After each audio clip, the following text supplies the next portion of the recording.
السلام علیکم ورحمۃ اللہ وبرکاتہ۔ بسم اللہ الحمدللہ والصلاة والسلام علی رسول اللہ ومن تبعہ ووالاہ وبعد۔ محترم ناظرین و سامعین، اسلامی بھائیوں، دوستوں، عزیزوں، ماؤں اور بہنوں، زکوٰۃ سیریز کے اس ویڈیو میں آج آپ سب کا خیر مقدم ہے۔ حضرات گرامی، آج کے اس ویڈیو میں ہم جانیں گے کہ نفلی صدقے کی کیا فضیلت ہے، نفلی صدقہ کس مال میں سے کیا جانا چاہیے، کیسے کیا جانا چاہیے، اللہ تعالیٰ نے اس کے ذریعے ہمارے لیے کیا اجر رکھا ہے، یہ سب جانیں گے۔ نفلی صدقہ کے سلسلے میں ہمیں اور آپ کو سب سے پہلے جاننے کی یہ ضرورت ہے کہ حرام مال سے دیا گیا صدقہ اللہ تعالیٰ قبول نہیں فرماتا۔ اسامہ بن عمیر بن عامر رضی اللہ تعالیٰ عنہ کی روایت میرے سامنے ہے، سنن نسائی کی روایت ہے، کہتے ہیں کہ سمعت رسول اللہ صلی اللہ علیہ وسلم یقول ان اللہ عز وجل لا يقبل صلاة بغیر طہور ولا صدقة من غلول، رواہ النسائی۔ اللہ تعالیٰ جس طرح سے بغیر پاکی کے نماز قبول نہیں فرماتا، اسی طرح سے خیانت کیے گئے مال میں سے، یعنی حرام طریقے سے کمائے گئے مال کا صدقہ نہیں قبول فرماتا۔ اس لیے ہمیں اور آپ کو صدقہ کرنے سے پہلے، زکوٰۃ دینے سے پہلے دیکھ لینا چاہیے کہ ہمارا مال پاکیزہ ہے یا نہیں۔ حلال کمائی سے ایک کھجور کے برابر دیا گیا صدقہ بھی اللہ تعالیٰ قبول کر لیتا ہے۔ حلال کمائی سے کیے گئے معمولی صدقہ کا اجر و ثواب بھی اللہ تعالیٰ کئی گنا بڑھا کر دیتا ہے، لیکن حرام کمائی اللہ تعالیٰ قبول ہی نہیں کرے گا، اجر دینا تو دور کی بات ہے۔ اس لیے ہمیں اور آپ کو کوشش کرنی چاہیے کہ ہم پاکیزہ روزی کمائیں، پاکیزہ رزق حاصل کریں، اور اسی پاکیزہ رزق میں سے چاہے وہ تھوڑا کم ہی کیوں نہ ہو، اس میں سے ہم اللہ کے راستے میں بھی کچھ خرچ کریں تو اللہ تعالیٰ ہم سے خوش ہوگا اور ہمیں اسی کم رزق میں، اسی پاکیزہ رزق میں جو ہم کم تعداد میں حاصل کر پا رہے ہیں، برکت سے نوازے گا۔ اسی طرح ایک اور حدیث گرامی میرے سامنے ہے، ابو ہریرہ رضی اللہ تعالیٰ عنہ راوی ہے، اس کے صحیح بخاری کی روایت ہے، قال رسول اللہ صلی اللہ علیہ وسلم من تصدق بعدل تمرة من كسب طيب ولا يقبل الله إلا الطيب وإن الله يتقبلها بيمينه ثم يربيها لصاحبه كما يربي أحدكم فلوه حتى تكون مثل الجبل، رواہ البخاری۔ ابو ہریرہ رضی اللہ تعالیٰ عنہ کہتے ہیں کہ اللہ کے رسول صلی اللہ علیہ وسلم نے فرمایا کہ جو کوئی ایک کھجور کے برابر بھی حلال کمائی سے صدقہ کرے، پاکیزہ رزق سے صدقہ کرے تو اللہ تعالیٰ اس حلال کمائی کے صدقے کو قبول فرما لیتا ہے، اور اللہ تعالیٰ حلال کمائی ہی کی زکوٰۃ کو اور صدقے کو قبول کرتا ہے۔ اللہ کے رسول صلی اللہ علیہ وسلم نے بھی فرمایا کہ لا يقبل اللہ الا الطیب، پاکیزہ صدقے کو ہی قبول فرماتا ہے۔ اسی طرح اللہ تعالیٰ دائیں ہاتھ میں لیتا ہے، پھر اس کے مالک کے لیے اسے پالتا رہتا ہے۔ اس پاکیزہ صدقے کو جو 1 روپیہ کا ہے، 5 روپیہ کا ہے، 10 روپیہ کا ہے، اس کو اللہ تعالیٰ اپنے ہاتھ میں لے کر کے، یعنی اپنی نگرانی میں اس کو پالتا رہتا ہے، اس کو بڑھاتا رہتا ہے۔ جس طرح کوئی تم میں سے اپنا بچڑا پالتا ہے، اس طرح سے اس کو پالتا ہے اللہ تعالیٰ، یہاں تک کہ وہ صدقہ پہاڑ کے برابر ہو جاتا ہے، یعنی اجر کے اعتبار سے کل قیامت میں جب اللہ تعالیٰ ہم کو اس کا اجر دے گا تو پہاڑ کے برابر ہو جائے گا۔ اللہ، اس لیے کسی چیز کو حقیر نہیں جاننا چاہیے، اور پاکیزہ رزق میں سے جو ہم 2، 4، 5، 10 روپے، 20 روپے، 50 روپے، 100 روپے ہی خرچ کر سکیں تو کرنا چاہیے۔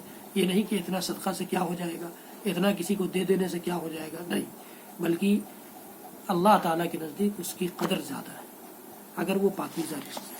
اور اگر کروڑوں کا صدقہ اور زکوٰۃ نکالی جا رہی ہے اور وہ حلال نہیں ہے، پاکیزہ رزق میں سے نہیں ہے، پاکیزہ کمائی میں سے نہیں ہے، تو اللہ تعالیٰ اس کو رائگاں کر دے گا، بیکار کر دے گا، اس کا کوئی فائدہ نہیں ہوگا، اس کا کوئی اجر نہیں ہوگا، اللہ تعالیٰ قبول ہی نہیں کرے گا اسے۔ اس لیے ہمیں اور آپ کو یہ کوشش کرنی چاہیے۔ اللہ تعالیٰ خصوصی فضل و کرم کا باعث بنا دیتا ہے، اپنے خصوصی فضل و کرم کا باعث بنا دیتا ہے پاکیزہ رزق کو، پاکیزہ رزق میں سے، پاکیزہ کمائی میں سے، حلال کمائی میں سے کیے گئے صدقے کو۔ حدیث سنیے، امام مسلم رحمۃ اللہ علیہ کی حدیث لمبی ہے، ابو ہریرہ رضی اللہ تعالیٰ عنہ کا راوی ہے، کہتے ہیں کہ اللہ کے نبی صلی اللہ علیہ وسلم نے فرمایا کہ ایک شخص جنگل میں کھڑا تھا، اس نے بادل سے آواز سنی، بادل سے آواز سنی کہ بادل سے آواز آ رہی کہ جا فلاں آدمی کے باغ پر جا کر برس جا، اللہ اکبر. کسی آدمی کا نام جس کا باغ ہے وہ اس کا نام لے کر کے حکم ہو رہا ہے بادل کو کہ جاؤ فلاں آدمی کے، مثال کے طور پر عبد الرحمن کوئی ہے اس کا باغ ہے تو عبد الرحمن کے باغ پر جا کر اے بادل جا کر تو برس جا. یہ حکم ہوتا ہے اللہ کا. اللہ اکبر. تصور کیجئے آپ کہ اس کے لیے فلاں آدمی کے باغ کو جا کر پانی پلا دو. چنانچہ بادل ایک طرف چلا اور پانی ایک سنگلاخ زمین پر اڈیل دیا گیا، پانی برس گیا، بادل نے پانی اڈیل دیا.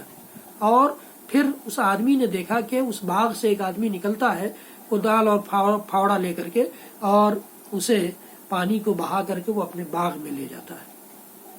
اس پانی کو جو جمع ہو گیا تھا سنگلاخ زمین میں اس کو بہا کر اپنے باغ میں لے جاتا، جہاں سے بہانا اس کے لیے آسان تھا.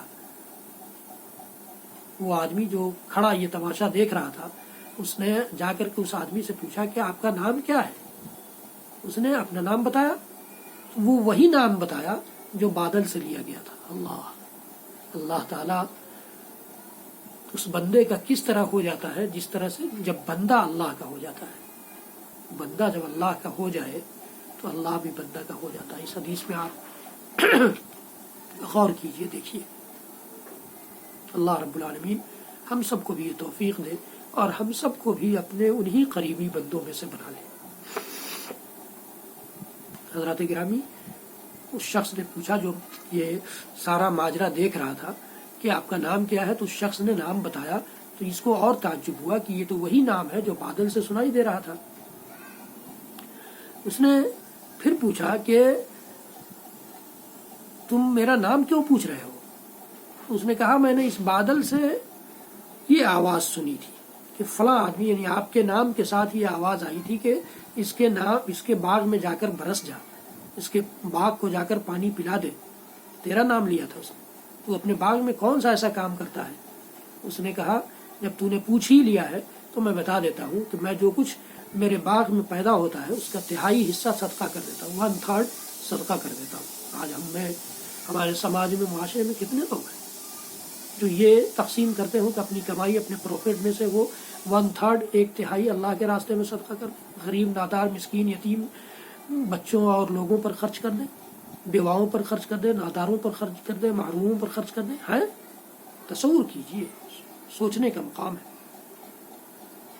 اس شخص نے کہا کہ میں 1/3 اللہ کے راہ میں صدقہ کر دیتا ہوں، 1/3 میں اپنے گھر والوں کے لیے رکھتا ہوں. اللہ تعالیٰ منع نہیں کرتا کہ ہم اپنے گھر والوں کے لیے مال کا انتظام کریں، روزی کا انتظام کریں، رزق کا انتظام کریں، کھانے پینے، اچھا پہننے، اچھا کھانے، اچھی طرح سے رہنے کا انتظام کریں. اللہ تعالیٰ منع نہیں کرتا، معاف کیجیے. لیکن وہیں اللہ تعالیٰ یہ بھی حکم دیتا ہے، شریعت ہمیں یہ بھی بتاتی ہے، یہ بھی راستہ دکھلاتی ہے.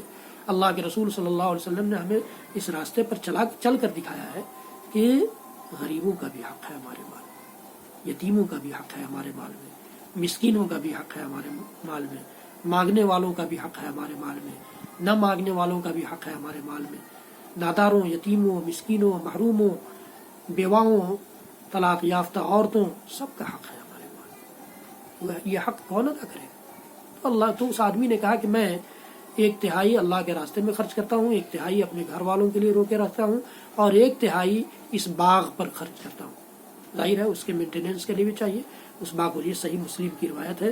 یہ آپ تصور کیجئے کہ اللہ تعالیٰ کو نفلی صدقہ کس قدر پسند ہے. یہاں زکوٰۃ کی بات نہیں ہے، یہاں نفلی طور پر صدقہ ہے.